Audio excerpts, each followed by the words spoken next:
Hello बच्चों। आज मैं आप लोगों को क्लास 7th की जो आपके पास मैथ्स की एनसीईआरटी की बुक है ना, उसमें आज हम अपना नया चैप्टर नंबर 7 जो कि लास्ट चैप्टर है आपके पास इस बुक का, फाइंडिंग द अननोन, उसको स्टार्ट कर रहे हैं। यहाँ पर नाम जैसे आप लोगों को बता रहा है, फाइंडिंग द अननोन। जो चीज़ हमें नहीं पता है, जो अननोन है, जिसकी वैल्यू नहीं पता है, वो हमें यहाँ पर क्या करना है, फाइंड करना है। तो चलिए स्टार्ट करते हैं। तो सबसे पहले कह रहा है unknown weight. We have a weighing scale that behave as follows, the number represents same unit of the weight। तो ये वेट कर रहे हैं, देखो यहाँ पर जैसे 4 है, तो अगर आप देखो तो यहाँ पर 4 है, तो दोनों का 2 वेट है, 2 kg ले लो या कुछ भी, तो ये बैलेंस्ड हुआ हुआ है। यहाँ पर 7 है, इसका वेट 4 है और इसका 3 है, तो ये अनबैलेंस्ड है। तो ये देखो इस साइड ज़्यादा झुका हुआ है क्योंकि उसका वेट ज़्यादा है। ठीक है, अब उसी तरीके से आपसे कह रहा है find the unknown weight in the following cases. इन कुछ केसेस ये आपको दे रखे हैं, इसमें भी आपको क्या करना है, अननोन वेट जो है वो फाइंड करना है। अब जैसे यहाँ पर 16 है, ये बैलेंस्ड है, तो इस साइड भी 8 होगा और इस साइड भी 8 होगा, यही होगा। तो इस साइड तो सिर्फ ये फ्लावर है, तो इसका वेट 8 आ गया, बट इस साइड ये लीव भी है और ये एक और फ्लावर भी है पर्पल कलर का, तो इसका वेट मुझे 3 दे रखा है, तो ये भी 3 होगा। 3 + 3 6 हो गया, तो इसका मतलब ये 2 होगा ना, तभी तो मिलके 8 बनेगा। ठीक है, उसी तरीके से यहाँ 24 है, बैलेंस्ड है, तो इस साइड भी 12 होगा और इस साइड भी 12 होगा। अब मुझे स्टार का ये वेट दे रखा है 2 है, तो इसका 2 हो गया, इसका 2 हो गया, 2 + 2 4 हो गया है, 4 हो गया। तो इसका मतलब जो ये फिश टाइप बना हुआ है ब्लू कलर का, तो इसका वेट कितना होगा, 8 होगा। 8 + 2 10 + 2 12 तभी तो बनेगा, तो ये तो 8 आ गया। अब यहाँ पर ये 8 है, तो ये कितना होगा, 4 होगा, क्योंकि 8 + 4 तभी तो 12 होएगा। तो बैलेंस्ड हो गया दोनों साइड, राइट साइड और लेफ्ट साइड 12 12 आ गया।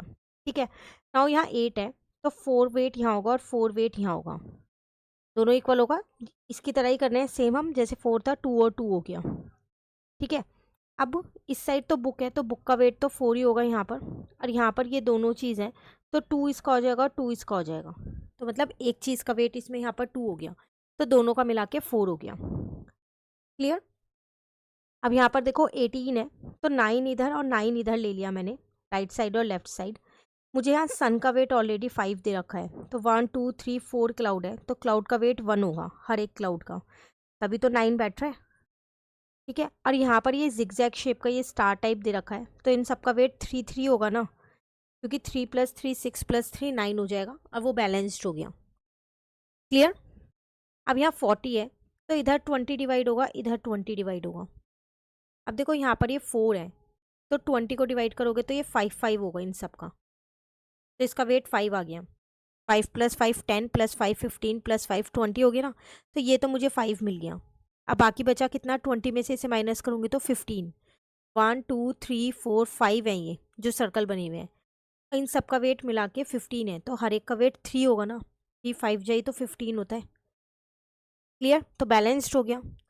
नाउ यहाँ पर ये ब्रेड का वेट 2 दे रखा है, तो 2 + 2 4 + 2 6 हो गया, तो टोटल वेट 6 है यहाँ मेरे पास, तो यहाँ पर इनका फ्लावर्स का वेट 3 और 3 होगा, तो एक फ्लावर का वेट 3 लिख दिया, टोटल 6 आ गया। सेम ऐसे ये क्रॉस का वेट मुझे 4 दे रखा है, तो 4 + 4 8 + 4 12 + 4 16 हो गया, तो यहाँ पर 16 वेट है, तो ये तो 4 है, बाकी कितना बचा, 12 बचा। 16 में से 4 तो यहाँ यूज़ हो गए, 12 बचा, तो 12 में 6 और 6 ये सर्कल का वेट होगा।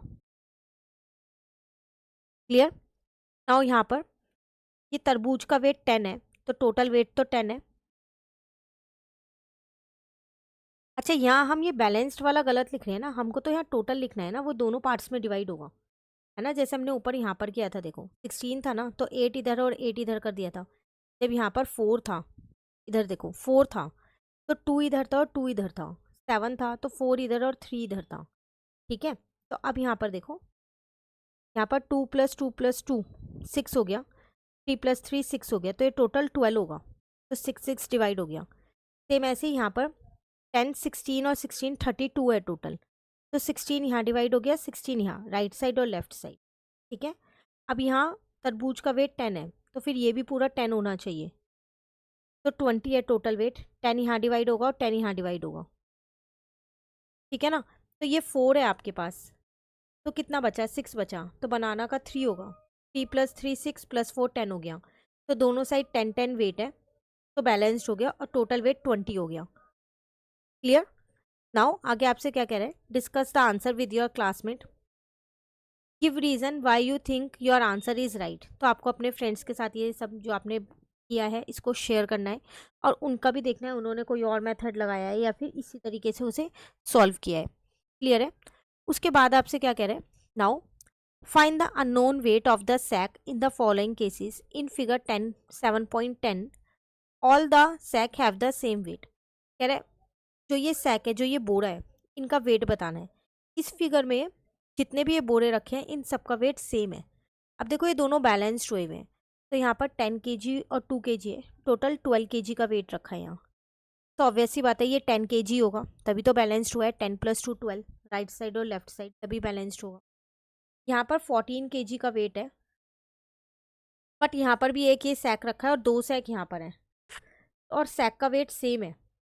तो अब आप यहाँ पर कितना वेट लिखोगे कि यहाँ पर भी लिखो, तो दोनों साइड वो बैलेंस्ड भी हो जाए और सैक का वेट जो है वो भी सेम रहे।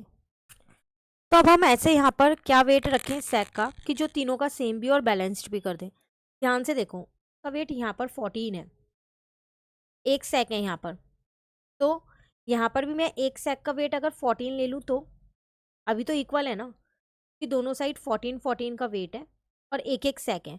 अब वो कह रहा था सारी सैक का वेट सेम है, तो इसका मतलब इसका भी वेट 14 kg और इसका भी।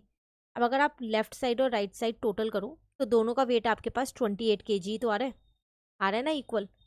तो इसका मतलब जो फिगर 7.10 है उसमें हर एक सैक का वेट 14 kg होगा। क्लियर। नाउ अब वो आपसे आगे क्या कह रहे हैं, हिंट दे रखे ये तो आपको यहाँ पर, हमने ये सॉल्व कर ही लिया। उसके बाद आपसे कह रहे हैं यहाँ पर अगेन यहाँ पर सैक दे रखे हैं और वेट करना है। Can you remove object so that sack are only on plate. एक बार इसकी हिंट भी रीड कर ही लेते हैं। If we remove equal weight from both the plate, दोनों प्लेट में से अगर हम इक्वल वेट्स हटा दें, ठीक है, will the weighing scale still be balance. तो क्या जो ये वेट मशीन है ये तब भी बैलेंस्ड रहेगी। तो येस डेफिनेटली बैलेंस्ड रहेगी। क्यों, क्योंकि आप दोनों साइड से इक्वल वेट हटा रहे हो। मान लो दोनों साइड से 2 kg हटा दिया मैंने यहाँ, तो अभी दोनों साइड 10 kg है ना, तो बैलेंस्ड ही तो रहेगा। सेम ऐसे ही यहाँ से दोनों साइड से 14 kg हटा दिया तो वो बैलेंस्ड ही तो रहेगा, क्योंकि अभी भी दोनों साइड 14 kg वेट है। ठीक है। Now remove one sack from each plate for figure 7.10। अब आप इस वाली प्लेट से भी एक सैक हटा दो और इस वाली से भी हटा दो, तो इस साइड 14 kg का वेट है और इस साइड भी 14 kg का वेट है, तो वो अभी भी बैलेंस्ड ही है कि दोनों साइड इक्वल वेट है। ठीक है। अब यहाँ पर अगेन आपको यहाँ पर टोटल 1 2 3 4 5 सैक दे रखी है और यहाँ पर 21 kg वेट पहले से दे रखा है और 2 सैक दे रखा है। तो इसका मतलब जो ये 5 सैक है इसमें से 3 सैक का वेट जो है वो कितना है, 21 kg है, कोई सी भी 3 का, क्योंकि ये 2 सैक इस 2 सैक के बराबर ही होगी ना। तो इसका मतलब 1 सैक का वेट कितना आ गया, 21 डिवाइडेड बाय 3, तो 7 kg आ गया। तो यहाँ पर टोटल 1 2 3 4 5 सैक है, तो 7 × 5 यहाँ पर टोटल 35 kg वेट। और यहाँ 2 सैक है, एक सैक का वेट कितना है 7, तो 7 × 2 14 kg यहाँ हो गया। अब 14 और 21 को प्लस करोगे तो टोटल मिला के 35 kg यहाँ के लिए अभी भी दोनों बैलेंस्ड हो रही है। तो यहाँ पर हर एक सैक का वेट आ गया 7 kg। ये आपको समझ में आया कैसे निकाला। मैंने यहाँ 3 सैक क्यों ली, क्योंकि यहाँ 2 सैक थी ना, तो वो 2 सैक इसके साथ मैंने हटा दी। इसका मतलब ये जो 21 kg वेट है ये इन 3 सैक की जगह रखा हुआ है, तो इसका मतलब वो 3 सैक का वेट 21 होगा, क्योंकि बैलेंस्ड हुई हुई है। तो इसलिए मैंने उसकी हेल्प से 1 सैक का वेट निकाल लिया। क्लियर। उसके बाद अगेन आपसे कह रहा है can you remove object so that sack are only on 1 plate. कह रहा है अगर आप ये ऑब्जेक्ट्स हटा दो यहाँ पर ये वाले, तो so that the sacks are only on 1 plate, तो एक प्लेट में सिर्फ सैक्स रह जाएंगी, पर फिर वो बैलेंस्ड नहीं होगा, वो अनबैलेंस्ड हो जाएगा, क्योंकि एक साइड वेट ज़्यादा आ जाएगा और दूसरी साइड कम हो जाएगा। क्लियर। उसके बाद अगेन आपको यहाँ पर दे रखा है कुछ अननोन नहीं फाइंड करना। यहाँ पर कह रहा है ये 50 kg है और यहाँ 90 सैक्स हैं, ये 500 kg है और ये 60 सैक्स है। तो अब आपको अगेन अगर यहाँ पर सैक का वेट निकालना हो, एक बार देख लेते हैं। Let us find the unknown value in different settings. Sack का वेट कैसे निकालेंगे यहाँ पर हम, देखो ये आपके पास 60 सैक तो इसमें से हटा दो क्योंकि वो यहाँ पर भी रखी हुई हैं। तो बची कितनी, 30 सैक्स बची आपके लेफ्ट साइड पे। 60 उस साइड भी थी, 60 इस साइड भी थी, तो मैंने अभी साइड कर दिए हैं। 60 सैक्स मैंने साइड में रख दिए हैं, ये रही। तो आपके लेफ्ट साइड पे 30 सैक्स बची, प्लस 50 केजी बच रहा है, और राइट साइड पे सिर्फ 500 केजी है। तो मैंने इस 30 सैक को यहीं पर ही रहने दिया, और इस 50 केजी को उधर ले गई, तो वो 450 केजी रह गया, माइनस का हो गया। इसका मतलब मैं यहाँ से 1 सैक का वेट निकाल सकती हूँ, कितना आएगा, 450 डिवाइडेड बाय 30 कर दिया, 0 से 0 काटा, इसको इससे काटा, 445 को 3 वन जा 3, 15 केजी। तो एक सैक का वेट आ गया यहाँ पर, वेट ऑफ 1 सैक निकल के आ गया मेरे पास 15 kg. Weight of 1 sack is equal to 15 kg. अब आप चाहो तो एक बार टोटल भी कर सकते हो अपना क्रॉस चेक करने के लिए। आपके पास 90 सैक थी, एक का वेट 15 है, तो यहाँ टोटल वेट हो गया 1350, प्लस ये वाला 50 ऐसी है, तो टोटल वेट आ गया आपके पास इस साइड का 1400 केजी। अब अगर राइट साइड पे देखो तो 60 सैक थी और एक सैक का वेट है 50, तो ये टोटल वेट है इसका 900 केजी, और 500 पहले से ही प्लेस्ड है, तो टोटल वेट आ गया आपके पास 1400 केजी। क्लियर? तो दोनों साइड बैलेंस्ड हो रहा है। क्लियर है? तो आपको इस तरीके से निकालना है। चलिए अब नेक्स्ट वाला जो टॉपिक है आपके पास वो है मैच स्टिक पैटर्न। इसको देखते हैं क्या है ये topic. Consider this sequence of match stick arrangement. यहाँ पर कुछ अरेंजमेंट्स दे रखे हैं, जैसे 3 मैच स्टिक से एक ट्राइंगल बना, देन 1 2 3 4 5, 5 से 2 ट्राइंगल बन गए, फिर 3, फिर 4, ऐसी number of match stick increase होती जा रही है एक पैटर्न में, और ट्राइंगल्स हमारे इंक्रीज होते जा रहे हैं। तो recall that we have study this sequence in earlier chapter. हम पहले के चैप्टर में भी ये कर चुके हैं, अगर आपको याद हो तो पार्ट 1 में हमने किया था मैथ्स की बुक में ही। ठीक है, now the figure show that the first 4 matchstick arrangement along with their position number in the sequence. जो फिगर है वो क्या शो कर रही है, फर्स्ट 4 मैचिस्टिक अरेंजमेंट, स्टार्टिंग की जो 4 मैचिस्टिक अरेंजमेंट दिखा रही है, जो अपने पोजिशन के साथ यहाँ पर एक सीक्वेंस बना रही है। Jasmine decided to make a matchstick arrangement that appear in his sequence using exactly 99 sticks. अब वो 99 स्टिक्स लगाएगी और क्या करेगी, यही पूरा एक सीक्वेंस कंप्लीट करेगी। What will be the position number of this arrangement in the sequence. तो पोजीशन नंबर क्या होगा पहले आपको वो बताना है। To answer this question it is useful to know that the number of match stick in each. पहले आपको ये तो पता होना चाहिए कि हर एक पोजीशन में आप कितनी मैच स्टिक लगा रहे हो। जैसे पोजीशन 1 में आप क्या कर रहे हो, यहाँ पर 3 मैच स्टिक लगा रहे हो, 2 इंटू में 1 प्लस 1। पोजीशन 2 में आप क्या कर रहे हो, 2 इंटू 2 प्लस 1, 5 मैच स्टिक लगा रहे हो। पोजीशन 3 में आप क्या कर रहे हो, 2 इंटू 3, ये 1 2 3 पोजीशन की है, प्लस 1, तो आप 7 मैच स्टिक लगा रहे हो। तो ऐसे ये सो ऑन चलता जा रहा है। तो nth वाले में आप कितनी करोगे, nth पोजीशन, तो 2 इंटू एन प्लस 1 करोगे, ये करोगे ना, तो आपका आंसर ये आ जाएगा 2n प्लस 1। अब आपको 99 स्टिक का निकालना है, तो यहाँ पर का मतलब ये 99 स्टिक के बराबर है, तो 2n इज इक्वल्स टू में 98 हो गया, ये 1 उधर चला गया, तो यहाँ से मेरे पास n की वैल्यू आ गई 98 डिवाइडेड बाय 2, कट किया तो 49 आ गई। इसका मतलब आपको 49 मैच स्टिक्स चाहिएंगी, सॉरी 49th पोजीशन पे आपके पास 99 स्टिक्स होंगी। तो वो आपसे यही कह रहा था यहाँ पर, can you find way to get the value of n। आप निकाल सकते हो डेफिनेटली, ये हमने निकाल दी, n की वैल्यू 49 आ गई, तो इसका मतलब 49 सीक्वेंस पे 99 match stick. Clear? Is it possible to make a match stick arrangement that appear in his sequence using exactly 200 stick. अब कह रहा है आपने 200 स्टिक्स यूज किए, तो 2n plus 1 is equal to में 200 है। अब तो 2n 1 उधर चला गया तो 199 हो गया, n कितना हो गया 199 डिवाइडेड बाय 2। तो यहाँ अगर आप ध्यान से देखो तो ये पूरा पूरा कट नहीं हो रहा, होल नंबर नहीं आ रहा, डेसिमल नंबर आ रहे हैं यहाँ। तो कह रहा था इज इट पॉसिबल, तो आप लिख दोगे no it is not possible. तो ये पॉसिबल नहीं है कि हम 200 स्टिक्स से ये सीक्वेंस को कंप्लीट करें, क्योंकि वो पॉइंट में हमारा नंबर ऑफ स्टिक्स आ रही है जो कि हम नहीं लगा सकते। ठीक है, उसके बाद आपसे कह रहा है a statement of equality between two algebraic expression is called an equation. तो जो ये हम सॉल्व कर रहे हैं ना, इनको हम बोलते हैं इक्वेशन, इक्वल टू का साइन होता है। Nowadays when using symbols we write an equation to algebraic expression with an equal sign. इस साइन से जो भी हम डिनोट करते हैं अलजेब्रिक एक्सप्रेशन को, जब भी उसमें हम इक्वल टू का साइन लगा देते हैं तो वो एक इक्वेशन बन जाती है। For example 3x+4 is equal to 7, तो आप इसको आसानी से सॉल्व कर सकते हो। 4 को आप दूसरी साइड ले जाओगे तो वो माइनस का हो जाएगा, 7 - 4 3, इस वाले 3 को दूसरी साइड ले गए, डिवाइड का आंसर 1 आ गया। ये भी एक इक्वेशन है, ये भी एक इक्वेशन है, ये भी एक इक्वेशन, जिसमें भी इक्वल टू आ जाए वो सब एक इक्वेशन। ठीक है। The process of finding the value of the latter number for which the equality hold और for which the value of LHS of the equation become equal to the RHS of the equation is called solving an. जब भी आप, जो ये unknown value होती है, unknown variable, जैसे यहाँ x भी आप इसकी वैल्यू निकालते हो तो आप क्या करते हो, RHS और LHS को सॉल्व करते हो, तो उसे बोलते हैं सॉल्विंग द इक्वेशन। जैसे ये आपकी LHS है जो आपके लेफ्ट साइड, ये आपकी RHS है जो आपके राइट साइड। जब आप इसे सॉल्व करोगे तो आप n की वैल्यू वहाँ से फाइंड करो, जो कि आपकी 49 आई। क्लियर। नाउ आगे आपसे क्या कह रहे हैं, for the weighing scale problem in figure 7.6, 7, 8, 9, 10 and 11 frame equation by using letter numbers denote the unknown. आपने यहाँ पर ये कुछ फिगर्स की थी,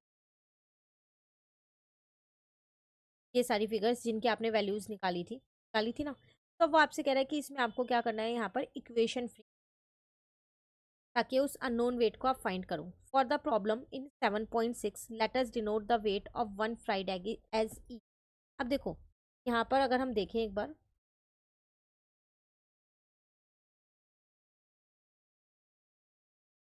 7.6 की बात कर रहे हैं, जो फ्राइड एग है उन्होंने उसे क्या माना, ई माना, ये वाला इसको ई माना है। Since each slice of bread is 2, आपको पता है ये ब्रेड जो है हर एक जो है वो 2 है।